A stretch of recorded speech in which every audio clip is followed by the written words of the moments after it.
All right, ladies and gentlemen, I am with my guest, somebody I'm very excited to talk to, Michael Craig, the author of The Professor, the Banker, and the Suicide King, one of the best poker books ever written. That is not hyperbole. It is amazing. And Michael, we're coming up, I think next year will be the 20th anniversary. Yeah, I think it might even be this year. Yeah, well, I think yeah, you wrote it in when did you write it? Like because the game itself that you described took place in 2001, right? Right. The 2001, 2004. That's Maybe it came right. out in 2005.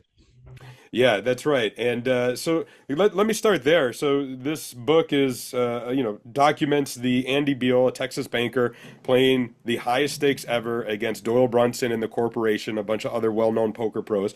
How did you learn about this in the first place and become involved and inspired to write the book? Well, I was working on, I used to be a lawyer and I had retired from that and I wanted to write some books and I'd written a couple and was looking for a good story. I thought I had one and my agent was unable to sell it. And I'd started playing poker with a friend of mine, Ted, and the what I decided to do is I was enjoying playing poker, and I thought, well, you know, I'll get to writing books at some time, but I'll play poker. So I was playing online, and we were playing in the local casinos in Arizona, and we went to Vegas a few times. And one of the times we went to Vegas was in, I think this is like October 2003, I think. I could have my dates wrong, but it was the weekend that at the Mirage, uh, Roy Horn was attacked by one of the Tigers in his act, and Siegfried and Roy, and but all anybody was talking about in the poker room was this big poker game going down up the street, and supposedly there was a Texas banker and the son of a world champion, and there was $20 million on the table, and at the time I had read a lot of poker books and thought, I know how high they play, and it had been a while since I had followed what was going on in high stakes poker, but $20 million just seemed just so high that I thought this has to be some sort of like urban legend that's going on from casino to casino. And every time, they add another zero, every casino it goes down the strip. But it turned out that there was such a game going on. I'd looked a little bit and seen a few things online about it, and I was curious, but there wasn't much about. It was going on at the Bellagio, and after I got home, I started looking up a little bit about the game, and there wasn't that much that you could find out about it. And I was really curious about it. I wanted to learn what was going on. I mean, who was playing for that much money? And what was that like? And I couldn't really find anything about it, so I decided to write about it. I've been in the poker industry now for quite a while, and I know just how protective and secretive the high stakes scene can be, let alone the cash game scene, right? It's not easy to get access to that. How did you convince Andy Beal and all these players to give you the sort of access that you got? Well, I wasn't really. I mean, I was interested in poker. I really wasn't from the poker world. I'd been an attorney, and I think I presented myself as a serious person. I had done what I could to leverage what contacts I had. I knew somebody who knew somebody who knew Barry Greenstein. Barry spoke with me briefly. Uh, I tried to, I tried to go around poker and to introduce myself and ask people questions and, represent myself in a certain way. And I got Barry Greenstein to speak with me. And because I talked with him a little bit, I had contacted Ted Forrest and told him I'd spoken with Barry. And Ted, kind of being a free spirit, said, well, if you can tell me Barry Greenstein's phone number, I'll call him up. And if this is true, I'll talk with you for a little while. And of course, I had spoken with Barry, so I gave him the number. Ted called him up, and I mean, I don't think Barry didn't say, "Oh, you should definitely talk to this guy. Michael Craig is wonderful," but he said, "Yeah, he's not making that up. I did speak with him on the phone once." And I talked with Ted. And got a lot of information from that. I talked with Jennifer Harmon. Uh, I talked with Howard Lederer. I talked with Todd Brunson. I believe that somewhere in there, somebody contacted Doyle, and I was able to contact Doyle, and Doyle actually contacted Andy Beal on my behalf, and Andy spoke with me, and so it kind of, I kind of went from player to player. The trying to do a good job, trying to convince them that I was writing an honest story, not some kind of takedown piece. And I was, enthralled by the world that I had opened up. I mean, I was a little bit familiar with some other books, books like The Biggest Game in Town and Big Deal, by Al Alvarez and then Anthony Holden. It was such an interesting world to me, and I felt like so much of it's still unexplored that I felt like it was just like this great buffet of stories and personalities and things like that. And I was lucky enough to write it before other people did. And so I wrote it, and it was out, and it was just, then it's out in public, and that made me a poker writer. Yeah, absolutely. It's like I said, it's one of the best books, poker books ever written.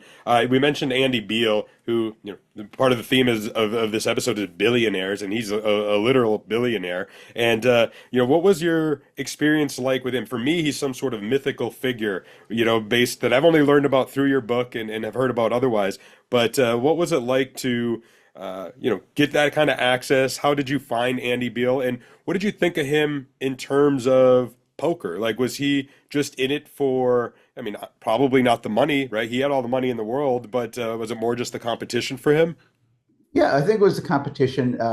Beal is a phenomenal business person, and at certain times in his career has been completely, including I think now, completely absorbed by looking for uncovering banking opportunities and new fortunes. But there are also times when the type of work that he specializes in is not in style. And I think the right around uh, after September 11th, 2001, there there weren't the types of bargains he was looking for. There weren't the types of businesses where he could do what he did and make more fortunes. And he was restless to do something.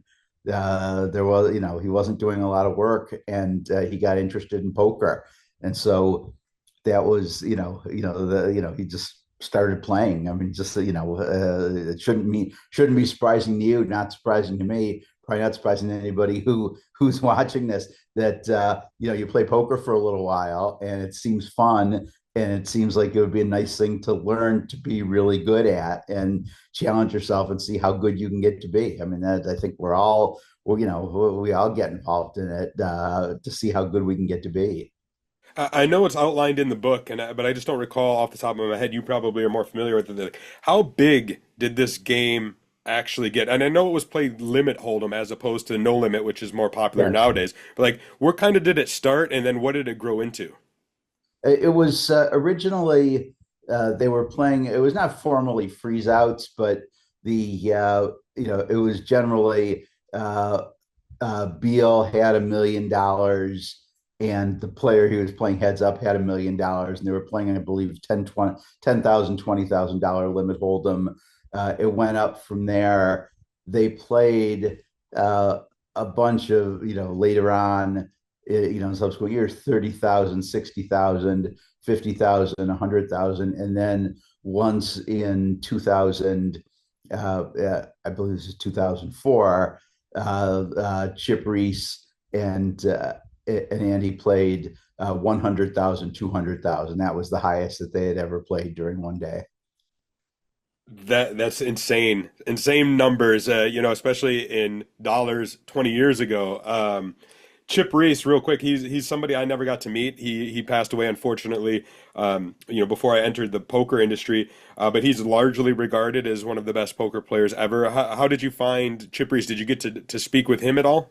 I did speak with him a few times, and he was somebody who he kept me at arm's length. I can't say that I was pals with him or I hung out with him, but he was a very interesting person to speak with. Chip Reese has passed. Doyle has unfortunately passed since then. Yes. Um, and some are kind of more in and out of the poker spotlight. But like, are you still in touch with anybody that you got to know during this period? Have you spoken with Andy Beal at all since the book came out?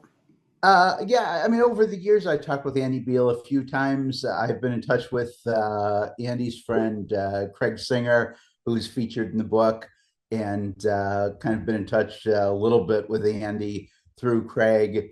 And, but it's, about every month or so, somebody contacts me about the book. But what they really want is they have some sort of they have some get rich quick scheme, and they need Andy Beal to execute it for them. So I end up fielding a lot of calls and turning all those down on Andy's behalf.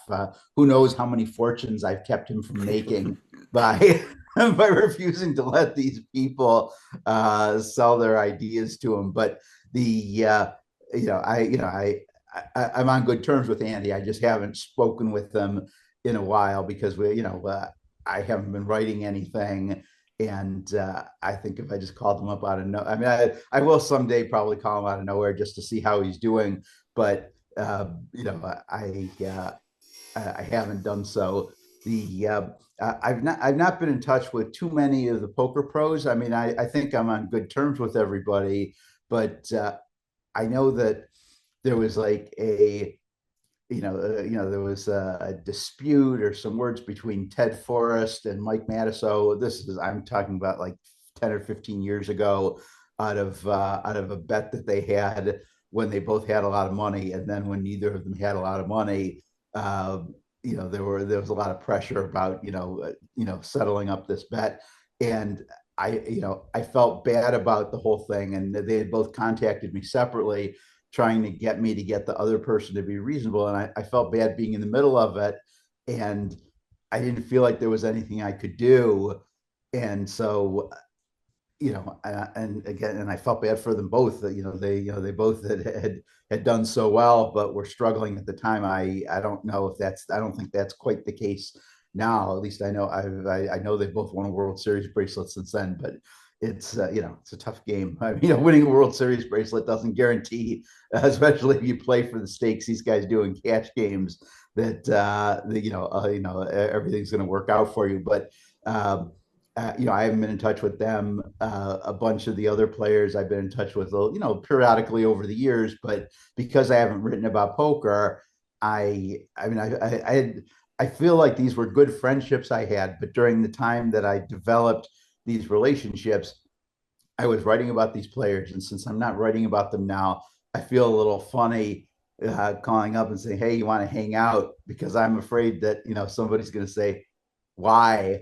And then I'm going to be stuck for an answer. But these were friendly relationships, but it was also business. I was writing about them, and I think I don't think I burned many bridges in the process of doing that. But at the same time, maybe maybe I was sometimes flattering myself by thinking that these people were friends with me.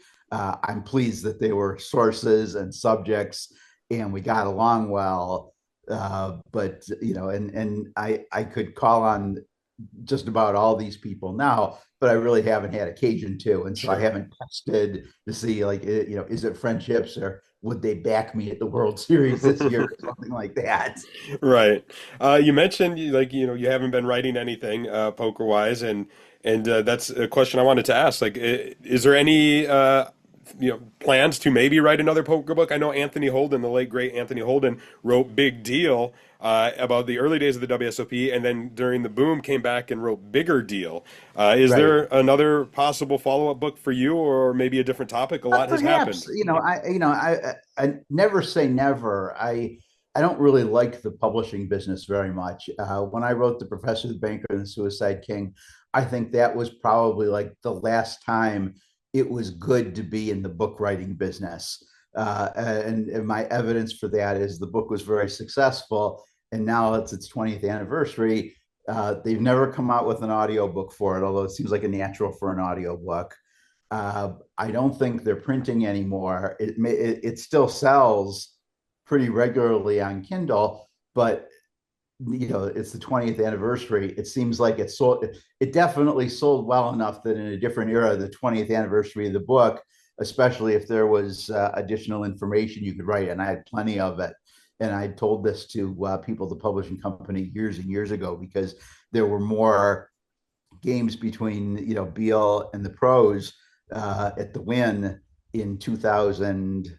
It was 2006, and I was sitting at the table writing about it. I actually have way better stories then than when I was writing the book, which is primarily after the games took place, Right. and I was trying to find out about it afterward. And so there's definitely material to write a 20th anniversary version that probably has like another 10 or 20,000 words. And there's lots of interesting stories, both from the original book and the things that happened since that I could write about. But there's like no interest whatsoever on behalf of the publisher. And that's disappointing to me. But I feel like that's kind of what's happened with the publishing business. It's, I don't, it's like you already have to be famous to get a publisher to want to write your book. Sure. And I'm not that, I feel like I'm a little bit famous in poker and I have a reputation in poker, but I'm not, I haven't started a hit movie and I don't have a hit reality show. And so I think I'm kind of off the radar for the publishing business these days.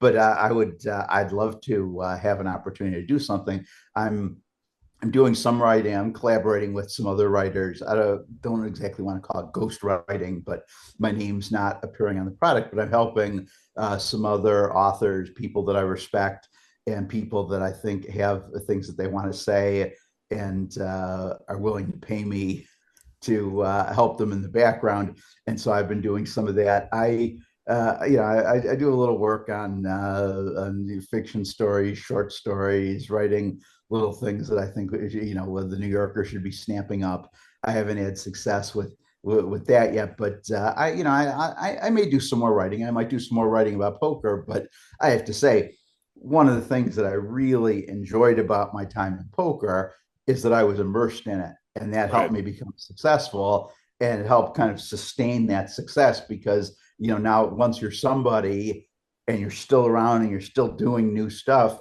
then you've got an opportunity to make those things succeed. I've been out of poker for a while. I kind of want to play again, and so I don't want to say never, but I've been spending the last 10 years doing like ghostwriting and consulting, and it's worked out really well. And I'm not sure how much longer that'll go on. I Sure. actually, the whole time I've been doing it, I keep thinking I'm going to get fired any day now. But 10 years, I don't think I'll be doing it too much longer. But I'm still looking to write some things. Sure. You mentioned kind of like the entertainment business, and I know that Doyle's life and Stu Unger's life and the books written about them. There's been talk about them being made into a movie or some sort of TV show. Has it ever been broached, the idea of turning the Professor, the Banker, and the Suicide King into a movie or a TV show?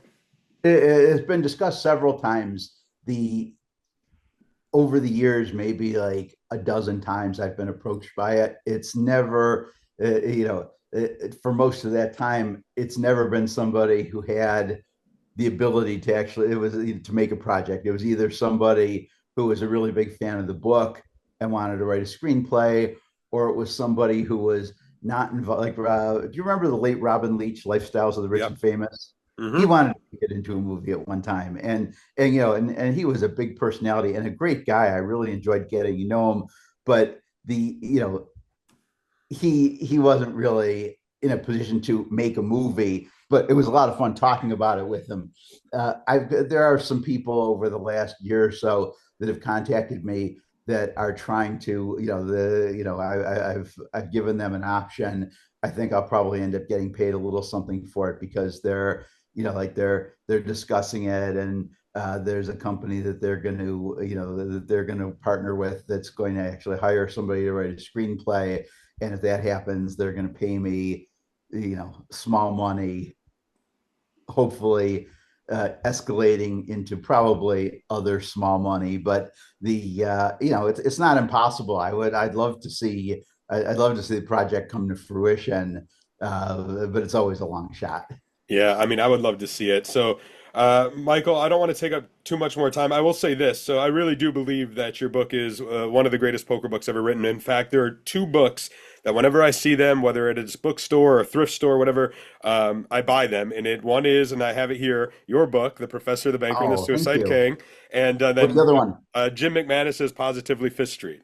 Phenomenal book. And actually, I got a like an email from Jim just a few weeks ago saying, "Hey, it's been a while," and I responded to him. I should probably try to get in touch with him. I think I mentioned to you I was considering coming out to the World Series. I probably won't be able to this year, but McManus is an incredible writer. What a great book that was. I feel honored to be included in that company. He is such a great writer, and I'm happy that I produced something that kind of lives on. Michael Craig, I appreciate you taking the time to chat about the richest poker game of all time, and encourage anybody who's enjoyed this or listened or watched this to go out and get a copy, whether it's a physical copy or, as you mentioned, the Kindle. It is really like if there's three poker books that every poker player should read and have, this is one of them. And it's been an honor to catch up with you, and really appreciate you sharing this with the Poker News audience. Thanks so much. It's great to be back in touch with you.